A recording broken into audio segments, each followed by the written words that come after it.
Geography के अपवाह तंत्र की ये क्लास है। आज का हमारा पहला सवाल है कि भारत में सबसे बड़ा नदी बेसिन कौन सा है। तो भारत का जो सबसे बड़ा नदी बेसिन है इंडिया के रिस्पेक्ट तो गंगा है। ठीक है, अगर हम गंगा नदी की और भी बात कर ले तो गंगा नदी का उद्गम जो है वो गंगोत्री से होता है और इसका समापन बंगाल की खाड़ी में होता है। गंगा नदी उत्तराखंड में 110 किलोमीटर बहती है, वहीं उत्तर प्रदेश में 1450 किलोमीटर बहती है, बिहार में 405 किलोमीटर बहती है, झारखंड में 40 किलोमीटर बहती है, पश्चिम बंगाल में 520 किलोमीटर बहती है। गंगा नदी जो है वो बांग्लादेश में इंटर जब होती है तो इसे पद्मा के नाम से जाना जाता है, और पद्मा और जमुना जिसे हम ब्रह्मपुत्र कहते हैं जब आपस में मिलती हैं तो ये बंगाल की खाड़ी की तरफ रुख करती हैं और इसे मेघना के नाम से जाना जाता है। गंगा नदी की सहायक नदियों की अगर हम शॉर्ट ट्रिक की बात करें तो इसकी शॉर्ट ट्रिक थी राम जी 3 किमी। अगर हम शॉर्ट ट्रिक की बात करें तो राम गंगा हो गया, G3 में एक में राम गंगा हो गया, गोमती है, घाघरा है, गंडक है, उसके बाद कोसी है, फिर महानंदा है। इस तरीके से हमने गंगा नदियों की बात की। अगर हम गोदावरी की बात करें तो गोदावरी का जो लंबाई है वो 1465 किलोमीटर की। गोदावरी की लंबाई 1465 किलोमीटर की, वहीं कृष्णा नदी की लंबाई 1401 किलोमीटर की है। ठीक है, गोदावरी की बात करें तो गोदावरी का जो उद्गम है वो त्र्यंबकेश्वर नासिक महाराष्ट्र में होता है और समापन बंगाल की खाड़ी में होता है। ठीक है, अभी हम आगे जैसे जैसे चीजें आएंगे और भी पढ़ते चलेंगे। आज का हमारा अगला सवाल है, निम्नलिखित में से कौन सी नदी अरब सागर में गिरती है। तो अरब सागर में गिरने वाली नदी जो होगी वो बेस्ट फ्लोइंग रिवर होगी। तो हमारी जो नर्मदा नदी है वो अरब सागर में गिरती है। अगर हम कावेरी की बात करें तो कावेरी की जो लेंथ है वो 800 किलोमीटर के आसपास है, वहीं गोदावरी की लेंथ की बात 1465 किलोमीटर के आसपास है। महानदी की बात करें तो महानदी की लेंथ भी 800 किलोमीटर के आस ही पास है। ठीक है, अब हम एक एक के बारे में गोदावरी की बात कर लेते हैं। तो गोदावरी का जो उद्गम है वो त्र्यंबकेश्वर नासिक महाराष्ट्र से होता है, समापन बंगाल की खाड़ी में होता है। ठीक है, गोदावरी का जो बेसिन है वो महाराष्ट्र, मध्य प्रदेश, उड़ीसा, छत्तीसगढ़, आंध्र प्रदेश, तेलंगाना, कर्नाटक और पुदुचेरी तक का इसका विस्तार है। गोदावरी को दक्षिण की गंगा, वृद्ध गंगा, बूढ़ी गंगा भी कहते हैं। गोदावरी पे जो जो डैम बने हुए हैं, रामागुंडम डैम है, मक्षकुंड डैम है, निजाम सागर है, ये गोदावरी पर बने हुए हैं। गोदावरी की अगर सहायक नदियों की बात करें तो पेनगंगा है, वर्धा है, बेनगंगा है, प्राणहिता है, ठीक है, सबरी है, ये सारी है। अगर हम क्या कहते हैं लेफ्ट बैंक रिवर की बात करें तो मूला नदी है, मंजरा नदी है, मानेर नदी है, ये सारी नदियां आ जाती हैं। पोचमपात जिसे हम श्री राम रिजर्व कहते हैं गोदावरी पर बसा हुआ है। कावेरी नदी की अगर हम बात कर लें तो कावेरी नदी जो है वो क्या कहते हैं, इस पे कृष्णराज सागर डैम है, अमरावती डैम है, मेघदातु डैम है, भवानी डैम है, हेमावती डैम है। कावेरी नदी का बेसिन क्षेत्र आइलैंड का निर्माण श्रीरंगम आइलैंड है। कावेरी बेसिन जो है कावेरी क्रेटर से है, ठीक है, जिसमें क्षुद्र ग्रह प्रभाव से निर्मित हुआ था। कावेरी की अगर हम और कुछ इंपॉर्टेंट बात करें तो कावेरी बेसिन, कावेरी को दक्षिण की गंगा कहते हैं, उसे वृद्ध गंगा, बूढ़ी गंगा कहते हैं, किसको, कृष्णा को दक्षिण गंगा कहते हैं, लेकिन इसे हम दक्षिण की वर्ड जो आ रहा वो इंपॉर्टेंट है। ठीक है, अगर हम वहीं नर्मदा की बात करें तो नर्मदा का उद्गम अमरकंटक से होता है। नर्मदा को पर धुआंधार जलप्रपात जबलपुर में स्थित है। नर्मदा का जो समापन है वो भरहुज गुजरात अरब सागर में होता है, खंबात की खाड़ी में। ठीक है, आज का हमारा अगला सवाल है, वीडियो काफी लंबी हो जाएगी।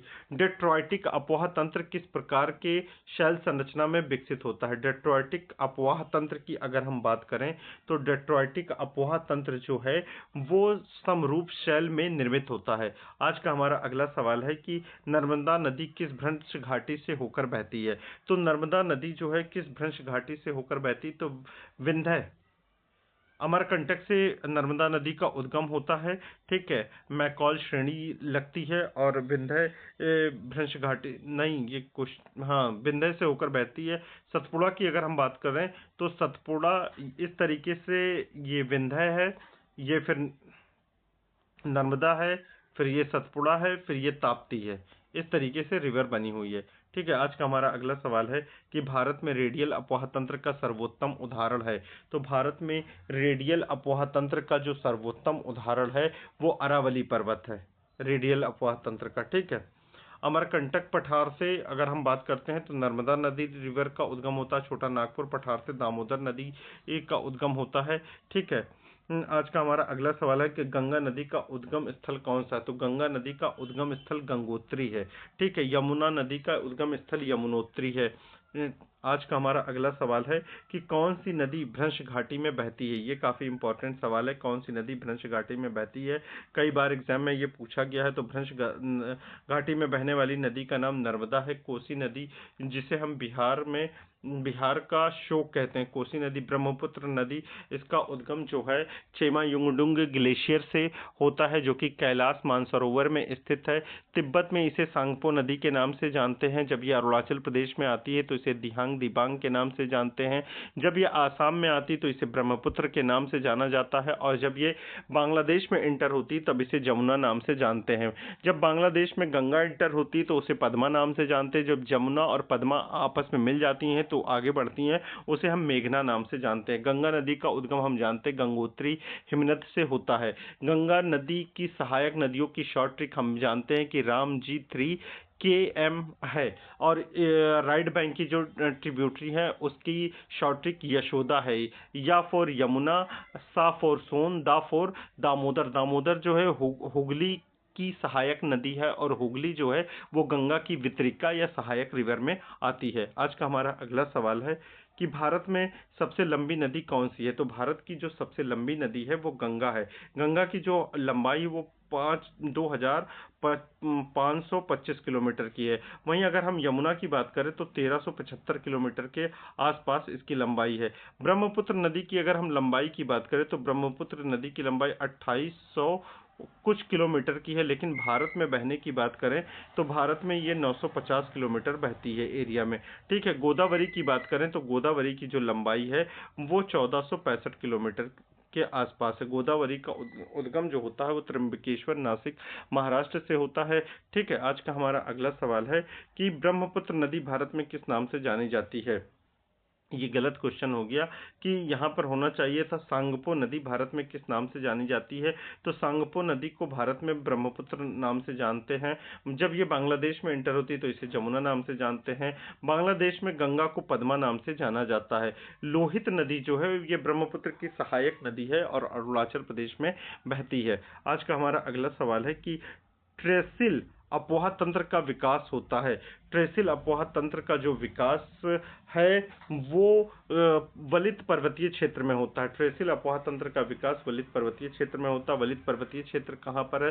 तो जो हमारा हिमालय का पूरा ऐसा रेंज है उसे वलित पर्वतीय क्षेत्र कहते हैं। भ्रंश क्षेत्र हमारा कहाँ पर है। तो मध्य भारत के अंदर विंध्य सतपुड़ा के जो बीच का क्षेत्र है वो भ्रंश क्षेत्र कहलाता है। आज का हमारा अगला सवाल है कि गोदावरी नदी का उद्गम स्थल कहाँ से होता है। तो गोदावरी नदी का उद्गम जो होता है वो त्र्यंबकेश्वर नासिक महाराष्ट्र से होता है। ब्रह्मगिरी की अगर हम बात करें तो यहाँ से किस नदी का उद्गम होता है। तो कावेरी नदी का उद्गम ब्रह्मगिरी से होता है। अगर हम अमरकंटक से बात करें तो नर्मदा नदी का उद्गम अमरकंटक से होता है। आज का हमारा अगला सवाल है कि भारत की सबसे लंबी प्रायद्वीपीय नदी है। प्रायद्वीपीय नदी की बात की जा रही, सबसे लंबी ना कि ये कहा जा रहा कि भारत की सबसे लंबी नदी कौन सी। तो भारत की सबसे लंबी नदी गंगा हो जाएगी, लेकिन भारत की सबसे लंबी प्रायद्वीपीय नदी गोदावरी हो जाएगी। गोदावरी का उद्गम नासिक त्र्यंबकेश्वर से होता है। गोदावरी की लंबाई 1465 किलोमीटर की है। गोदावरी नदी पर जो डैम बने हुए हैं वो भी एक बार हम जायकवाड़ी डैम बना है, पोचमपाद श्री राम सागर रिजर्व बना है, रामा गुंडम डैम बना हुआ था, मंचकुंड डैम बना है, निजाम सागर है, ये सारे डैम उस पे हैं। कृष्णा नदी की अगर हम बात करें तो कृष्णा नदी पर जो है नागार्जुन सागर बना हुआ है। कृष्णा नदी का जो उद्गम है वो सह्याद्री के निकट महाबलेश्वर से होता है, समापन इसका आंध्र प्रदेश से होता है। प्रमुख सहायक नदी कृष्णा की कोयना है, तुंगभद्रा है, भीमा है। ठीक है, विश्व की सबसे विनाशकारी नदियों में से एक जो है वो कृष्णा नदी आता है। क्यों? उसका कारण है कि मानसून के समय जबरदस्त सॉइल इरोजन होता है। ठीक है, कृष्णा नदी पर मालप्रभा डैम है, उज्जैनिया भीमा डैम है, श्रीशैलम प्रोजेक्ट है, कोयना डैम है, अलमाटी डैम है, नागार्जुन सागर डैम है, प्रकाशम बैराज है। ठीक है, कौन कौन सी रिवर है? तो अगर हम अहोल मंदिर जो है मालप्रभा रिवर पर है, जो कि कृष्णा की सहायक नदी है। पट्टादक्कल मंदिर जो है, बादामी मंदिर, ये भी मालप्रभा नदी पर है, जो कि कृष्णा नदी की सहायक नदियों में शामिल होती है। कृष्णा नदी की सहायक नदियों की बात करें तो कोयना है, वरना है, पंचगंगा है, दूध गंगा है। ठीक है, घाट प्रभा है, मालप्रभा है, तुंगभद्रा है। ठीक है, मूसी नदी भी कृष्णा की सहायक नदी है। तो मूसी नदी जो है वो हैदराबाद के तट पर बसी है। अलिया नदी है, पलेरू है, मुनेरू है। ठीक है, इसी तरीके से हम एक एक को आगे पढ़ते रहेंगे। आज का हमारा अगला सवाल है कि भारत में कौन सी नदी बंगाल की खाड़ी में गिरती है? तो बंगाल की खाड़ी में जो नदी गिरेगी वो वेस्ट टू ईस्ट में ऐसे करके फ्लो करेगी। तो वेस्ट टू ईस्ट फ्लो करने वाली नदी जो है वो महानदी है। महानदी की जो लंबाई है वो 851 किलोमीटर की है, जैसा कि हम पहले भी पढ़ चुके हैं। महानदी जो है प्रायद्वीपीय भारत की तीसरी सबसे बड़ी नदी है। महानदी का जो अपवाह तंत्र है वो प्रमुख रूप से छत्तीसगढ़ उड़ीसा में फैला हुआ है। ठीक है, महानदी का जो उद्गम है वो सिहवा पहाड़ी से होता है। महानदी पर जो डैम है वो हीराकुंड डैम है, गंगा रैल डैम है, दुधवा डैम है। ये बात ध्यान रखना। दुधवा नेशनल रिजर्व की बात करेगा तो उत्तर प्रदेश है, लेकिन दुधवा डैम की बात करेगा तो वो कहाँ पर है? महानदी पर है। ये बात बहुत ध्यान रखना है। महानदी पर कौन कौन से मंदिर स्थित हैं? तो लक्ष्मण मंदिर है, गधेश्वर मंदिर है, राजिम मंदिर है, हुमा का लिंगिनी मंदिर है। ठीक है, इस तरीके से हम थोड़ी थोड़ी चीज़ों को कवर करने की कोशिश कर रहे हैं। अगर हम बात करते हैं लूनी नदी की, तो लूनी नदी जो है अंतःवाही नदी है। ठीक है, अंतःवाही नदी, ये बात ध्यान रखेंगे। लूनी नदी का जो उद्गम है नागा पहाड़ियाँ अजमेर के पुष्कर वैली से होता है। भारत की एकमात्र अंतर्वाही नदी जो है लूनी नदी है। ठीक है, अगर हम माही नदी का बात करेंगे तो माही नदी का उद्गम एमपी के धार जिला विंध्य श्रेणी से होता है। ट्रॉपिक ऑफ कैंसर कर्क रेखा को 2 बार काटने वाली नदी कौन सी है? तो माही नदी कर्क रेखा को 2 बार काटती है। लिम्पोपो नदी जो है 2 बार मकर रेखा को काटती है। ये भी बात ध्यान रखेंगे साथ ही साथ। ठीक है, इसीलिए हम बार बार रिकॉल करते हैं। साबरमती नदी की बात करें तो साबरमती नदी पर जो है धोराई बांध स्थित है। साबरमती नदी 350 किलोमीटर के आसपास है, जो कि राजस्थान गुजरात में बहती है। ठीक है, आज का हमारा अगला सवाल है, गंगा ब्रह्मपुत्र डेल्टा कहलाता है। तो गंगा ब्रह्मपुत्र डेल्टा जो है वो सुंदरबन डेल्टा कहलाता है। आज का हमारा नेक्स्ट क्वेश्चन है कि लूनी नदी किस समुद्र में गिरती है? तो लूनी नदी जो है किस तरीके की नदी है? सबसे पहले अभी हम पढ़ के अंतःवाही नदी है। लूनी नदी किस तरीके की नदी है? अंतःवाही नदी है। लूनी नदी के ऊपरी मार्ग में मीठा जल होता है और लूनी नदी का जो निचले मार्ग में होता है वो खारा जल होता है। ठीक है, ये अधिकांशतः सागर तक नहीं पहुंचती है लूनी नदी, और वो मर्तपराय हो जाती है, अंदर ही अंदर बहती है। ठीक है, लवणीय जल हम पहले ही पढ़ चुके हैं। नागा पहाड़ियाँ अजमेर से अजमेर पुष्कर वैली से लूनी नदी का उद्गम होता है। ठीक है, आज का हमारा अगला सवाल है कि सेंट्रीपिटल अपवाह तंत्र पाया जाता है। सेंट्रीपिटल अपवाह तंत्र जो है वो क्या कहते हैं, मरुस्थलीय क्षेत्रों में पाया जाता है। आज का हमारा अगला सवाल है, कावेरी नदी का उद्गम कहाँ से होता है? कावेरी नदी का उद्गम ब्रह्मगिरी की पहाड़ियों से होता है। अमरकंटक से नर्मदा नदी का उद्गम होता है। कृष्णा नदी का उद्गम महाबलेश्वर सह्याद्री के आसपास से होता है। ठीक है, आज का हमारा अगला सवाल है, निम्नलिखित में से कौन सी नदी हिमालयी नहीं है? तो ये नहीं वर्ड ध्यान रखेंगे, एग्जाम में इस तरीके से फंसा देता है। क्वेश्चन तो आएगा, ये सिंपल सा है, सबको आता है, लेकिन नहीं पे ध्यान न देने की वजह से आदमी मार के क्वेश्चन को टिक आउट और फिल करके निकल जाता तो गलत हो जाता। हिमालयी नदी की बात करें तो हिमालय से गंगा का भी उद्गम होता है, यमुना का भी होता है, गंगा का गंगोत्री से, यमुना के यमुनोत्री से, ब्रह्मपुत्र का चेमायुंगडुंग ग्लेशियर कैलाश पर्वत श्रेणी के मानसरोवर से होता है। ठीक है, हिमालयी नदी नहीं है तो गोदावरी जो है हिमालयी नदी नहीं है। आज का हमारा अगला सवाल है कि भारत में सबसे अधिक जल प्रवाह वाली नदी कौन सी है। भारत में पूछा है, सबसे पहले ये ध्यान दें, भारत में तो गंगा जो है सबसे अधिक जल प्रवाह वाली नदी है। ठीक है, सिंधु का उद्गम जो होता है वो सिंधु, ब्रह्मपुत्र और सतलुज, इन तीनों नदियों का उद्गम आसीपास से मानसरोवर से ही होता है, कैलाश पर्वत श्रेणी से। वहीं अगर हम गोदावरी की बात करें तो त्र्यंबकेश्वर, नासिक जिला, महाराष्ट्र से होता है। ब्रह्मपुत्र की हम बात करें तो ब्रह्मपुत्र का उद्गम जो है चेमायुंगडुंग ग्लेशियर, आंगसी ग्लेशियर उसका नाम है, कैलाश पर्वत के मानसरोवर से होता है। आज का हमारा नेक्स्ट क्वेश्चन है कि सिंधु नदी भारत के किस राज्य से होकर बहती है। ये काफी इंपॉर्टेंट सवाल है। सिंधु नदी जो है भारत के जम्मू कश्मीर राज्य से होकर बहती है। ठीक है, आज का हमारा नेक्स्ट क्वेश्चन है, आयताकार अपवाह तंत्र किससे संबंधित है। आयताकार अपवाह तंत्र का जो संबंध है वो भ्रंश से है। भ्रंश घाटी से बहने वाली नदी कौन सी है, तो हम जानते हैं दो, नर्मदा और ताप्ती नदी जो है वो भ्रंश घाटी से होकर बहने वाली नदी है। हमारा अगला सवाल है कि छोटा नागपुर पठार की प्रमुख नदी कौन सी है। हमने शुरुआत में ही कहा था कि छोटा नागपुर पठार से निकलने वाली जो नदी है वो दामोदर नदी है। ठीक है, प्रमुख नदी उसकी दामोदर है। बेतवा केन की अगर हम बात करें तो बेतवा जो है वो यमुना की सहायक नदी है, यमुना, और केन भी यमुना की सहायक नदी है। चंबल भी यमुना की सहायक नदी, बेतवा, केन, चंबल यमुना की सहायक नदी। अगर हम वहीं सोन की बात करें तो सोन नदी का भी उद्गम विंध्य श्रेणी से होता है, और सोन नदी जो है वो गंगा की सहायक नदी है।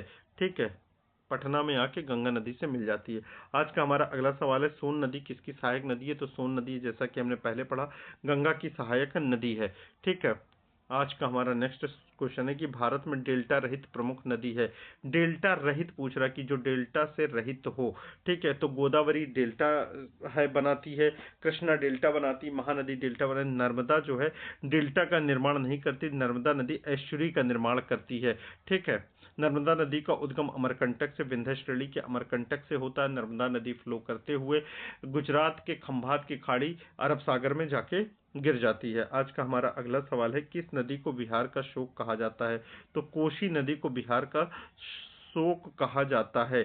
सोन नदी जो है गंगा की सहायक नदी है और पटना के समीप आकर गंगा नदी से मिल जाती है। गंडक जो है गंगा की सहायक नदी, घाघरा गंगा की सहायक नदी, ये सारी लेफ्ट बैंक ट्रिब्यूटरी हैं।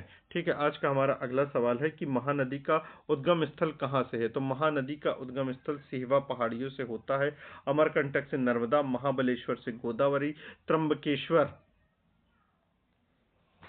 महाबलेश्वर से कृष्णा नदी का उद्गम होता, सॉरी, कृष्णा नदी का उद्गम होता है त्र्यंबकेश्वर से, त्र्यंबकेश्वर नासिक महाराष्ट्र से गोदावरी का उद्गम होता है।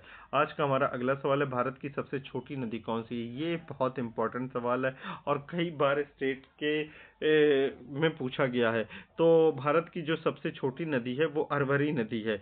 माही नदी हमने पहले भी पढ़ा है कि माही नदी जो है वो कर्क रेखा को 2 बार काटती है। भूमध्य रेखा को 2 बार काटने वाली नदी कौन सी है, तो जायरे नदी है, ये अफ्रीका में बहती है। ठीक है, और मकर रेखा को 2 बार काटने वाली कौन सी नदी है, तो लिम्पोपो नदी है, जो मकर रेखा को 2 बार काटती है, ये भी अफ्रीका में बहती है। माही नदी जो है कर्क रेखा को 2 बार काटती है। मांडोवी नदी काफी इंपॉर्टेंट है, तो मांडोवी नदी जो है ये गोवा में बहती है, मांडोवी नदी। ठीक है, साबरमती नदी और माही नदी ये सारा हम देख ही चुके हैं। आज का हमारा अगला सवाल है कि अपवाह तंत्र का अध्ययन संबंधित है, तो अपवाह तंत्र का जो अध्ययन है वो बेसिकली किससे संबंधित है, अपवाह तंत्र का अध्ययन नदियों के जाल से संबंधित है। ठीक है, नदियों के जाल से संबंधित है मेन। आज का हमारा अगला क्वेश्चन है कि कौन सी नदी पूर्व की ओर बहती है।